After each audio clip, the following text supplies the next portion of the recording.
श्री राम की नगरी अयोध्या में श्री राम जन्मभूमि पर मंदिर निर्माण एक ऐतिहासिक कार्य है। परंतु अयोध्या में केवल राम मंदिर ही नहीं बन रहा, अपितु उत्तर प्रदेश की योगी सरकार राम भक्तों के लिए संपूर्ण अयोध्या का करवा रही है कायाकल्प। नमस्कार मित्रों, इंडियन एसआरजे पर आप सभी का स्वागत है। भारतवर्ष में संचालित विकास परियोजनाओं तथा धार्मिक स्थलों पर हो रहे विकास कार्यों की महत्वपूर्ण जानकारी प्रदान करने के क्रम में आज हम आपको बताएंगे अयोध्या में श्री राम मंदिर निर्माण के अतिरिक्त हो रहे अन्य कार्यों की महत्वपूर्ण जानकारी। तो मित्रों, संपूर्ण जानकारी पाने के लिए वीडियो को अंत तक अवश्य देखें।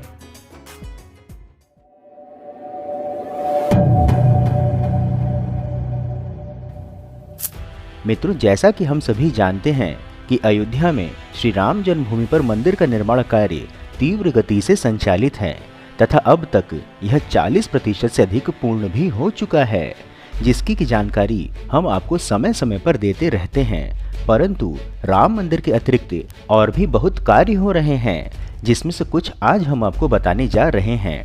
बता दें कि उत्तर प्रदेश के अयोध्या में श्री राम जन्मभूमि मंदिर के निर्माण के लिए पत्थर तराशने का कार्य आरंभ हुए तो काफी समय हो गया है और इसकी तस्वीरें भी आए दिन आपके आंखों के सामने से गुजरती होंगी।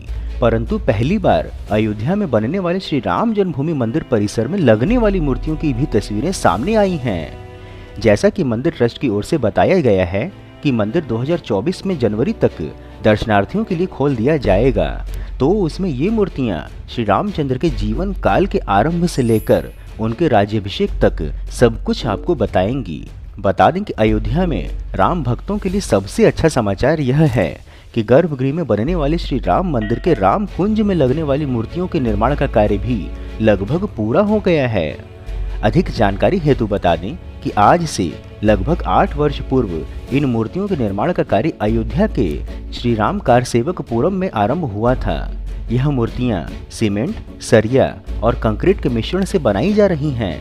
इन मूर्तियों को इस प्रकार से बनाया जा रहा है कि यह श्री रामचंद्र के जीवन काल के आरंभ से लेकर सरयू में गुप्त होने तक के सभी प्रमुख पहलुओं का अनुभव आपको कराएंगे और उसको जीवंत भी बनाएंगे। आपको हम बता दें कि इसमें महाराज दशरथ के पुत्रष्टि यज्ञ से लेकर श्री राम, लक्ष्मण, भरत व शत्रुघ्न के जन्म, शिक्षा, वन गमन, सुपर्णखा संवाद, श्री राम रावण युद्ध समेत सारे पहलुओं को मूर्ति कला के माध्यम से दर्शाया गया है। वर्तमान परिस्थिति की जानकारी देने हेतु आपको बता दें कि अभी तक श्री रामचंद्र के जन्म से लेकर राज्याभिषेक तक के दृश्य पर आधारित मूर्तियों को तैयार किया जा चुका है। परंतु स्थिति यह है कि एक किनारे टीन के शेड में हो रहे निर्माण के इसकी कोई खास चर्चा तक नहीं है। बता दें कि यह मूर्तियां जब महाराज दशरथ के पुत्र नहीं हो रहे थे और जब ब्रह्मा जी ने खीर दी थी, जिसे पीने के बाद 4 पुत्र राम, लक्ष्मण, भरत और शत्रुघ्न हुए, इसके पश्चात से ही कहानी आरंभ होती है। इस पर अधिक जानकारी हेतु आपको बता दें कि हालांकि श्री राम मंदिर परिसर में स्थापित होने के लिए मूर्तियां बनाने का कार्य वर्ष 2014 में ही आरंभ कर दिया गया था, परंतु आरंभिक काल में यहां आधारभूत ढांचा तैयार कराने वाले अशोक सिंघल और उनके करीबी त्रिलोकीनाथ पांडे थे। त्रिलोकीनाथ पांडे श्री राम जन्मभूमि मंदिर परिसर के राम सखा के तौर पर मुख्य पक्षकार भी थे। अशोक सिंघल जी के साथ ही साथ त्रिलोकीनाथ पांडे भी अब इस धरा पर नहीं हैं, परंतु उनकी सोच और संरचना दोनों को श्री राम मंदिर ट्रस्ट साकार करने में जुटी हुई है।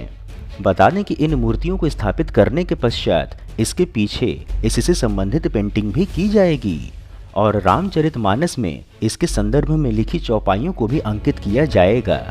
मूर्तियां लंबे समय तक सुरक्षित रहें, इसके लिए इसे ग्लास से कवर किया जाएगा और चारों ओर सुसज्जित प्रकाश व्यवस्था रहेगी। इसके अतिरिक्त आपको बता दें कि राम जन्मभूमि मंदिर परिसर में बनाए जाने वाले म्यूजियम, रामायण भवन और फैसिलिटी सेंटर को राम जन्मभूमि मंदिर परिसर के बाहर स्थापित करने की योजना तैयार हो गई है। बीते दिनों राम जन्मभूमि मंदिर निर्माण समिति की बैठक में अयोध्या विकास प्राधिकरण ने इस योजना को प्रस्तुत किया था। राम जन्मभूमि परिसर पर मंदिर निर्माण का कार्य चल रहा है, तो वहीं राम जन्मभूमि परिसर के विकास की योजना को लेकर मंथन आरंभ कर दिया गया है। ट्रस्ट के अनुसार परिसर के विकास में सुरक्षा से कोई समझौता नहीं किया जाएगा। हालांकि योजना को लेकर पूर्व में निर्माण समिति की बैठक में प्रशासनिक अधिकारियों के साथ चर्चा की गई थी। मंदिर निर्माण योजना को अब परिसर के बाहर समाहित करने की तैयारी है। बता दें कि भवन निर्माण समिति और ट्रस्ट के पदाधिकारियों की तथा अयोध्या के अधिकारियों की यह योजना है कि कोई भी योजना परिसर के भीतर और परिसर के बाहर ना हो सके, डुप्लीकेसी से बचा जाए और श्रद्धालुओं की सुविधा और सुरक्षा को भी ध्यान में रखा जाए, जिसको कि लेकर बैठक में मंथन हो चुका है। श्री राम जन्मभूमि तीर्थ क्षेत्र ट्रस्ट के अनुसार परिसर के विकास को लेकर के मानचित्र तैयार किया जा रहा है। यह मानचित्र तब तक तैयार नहीं माना जा सकता है जब तक कि अयोध्या विकास प्राधिकरण में पेश ना किया जा सके। अभी उसमें नई चीजें जुड़ती रहती हैं। भगवान श्री राम लला का मंदिर शताब्दियों के पश्चात लोगों को मिल रहा है, इसलिए सुरक्षा में कोई समझौता न करते हुए भक्तों की इच्छाओं का ध्यान रखते हुए पूरा तैयार करने का कार्य किया जा रहा है। विकास प्राधिकरण के उपाध्यक्ष विशाल सिंह के अनुसार बीते दिनों भवन निर्माण समिति की बैठक में यह तय किया गया था कि ऐसी कौन सी व्यवस्थाएं हैं जो कि अन्य विभागों के द्वारा नगर में विकसित की जा रही हैं, जिनकी आवश्यकता पर्यटकों को पड़ेगी। ऐसी कौन कौन सी सुविधाएं हैं जो नगर में सरकारी विभागों द्वारा तैयार किया जा रहा है। यदि कोई भी कमी रह जाए तो उसका विकास राम जन्मभूमि मंदिर परिसर में किया जाए, ताकि डुप्लीकेसी ना हो। जो सुविधाएं बनाई जाएं उसका पूर्ण रूप से प्रयोग किया जाए।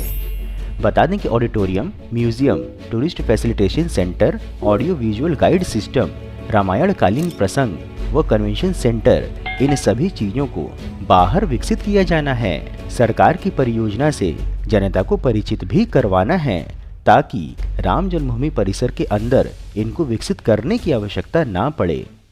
मित्रों, इस प्रकार से उत्कृष्ट वीडियो बनाने का एकमात्र हमारा उद्देश्य है कि देश में हो रहे विकास कार्यों की जानकारी आप तक सही स्वरूप में पहुंचे, क्योंकि देश और धर्म को बदनाम करने वाले अपनी मंशा को फलीभूत करने में लगे हुए हैं और इसके लिए उन्हें वेस्टर्न मीडिया, लेफ्टिस्ट के साथ एंटी इंडिया वालों का सहयोग भी हर प्रकार से मिल रहा है।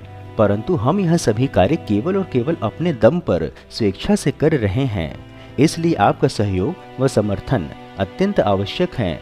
आप हमें आर्थिक सहयोग भी कर सकते हैं तथा वीडियो को अधिक से अधिक लोगों तक साझा करके वैचारिक सहयोग भी कर सकते हैं। मित्रों, यदि वीडियो में दी हुई अयोध्या की जानकारी आपको पसंद आई हो तो वीडियो को लाइक कर कमेंट बॉक्स में जय श्री राम अवश्य लिखें और यदि कोई सुझाव हो तो वह भी बताएं। इसके अतिरिक्त यदि आप नए दर्शक हैं अथवा अभी तक आपने चैनल सब्सक्राइब नहीं किया है तो हमारे मनोबल में वृद्धि करने के लिए चैनल को सब्सक्राइब अवश्य करें तथा हमारे परिवार में सम्मिलित होने के लिए चैनल के डिस्क्रिप्शन व वीडियो के पिन्ड कमेंट में उपलब्ध लिंक के माध्यम से इंस्टाग्राम, ट्विटर व व्हाट्सएप आदि में जुड़ें एवं आगे आने वाली वीडियो पर अपनी राय दें तथा वीडियो में भागीदार बनने का अवसर भी पाएं। फिर मिलेंगे हम नई वीडियो में नई जानकारी के साथ।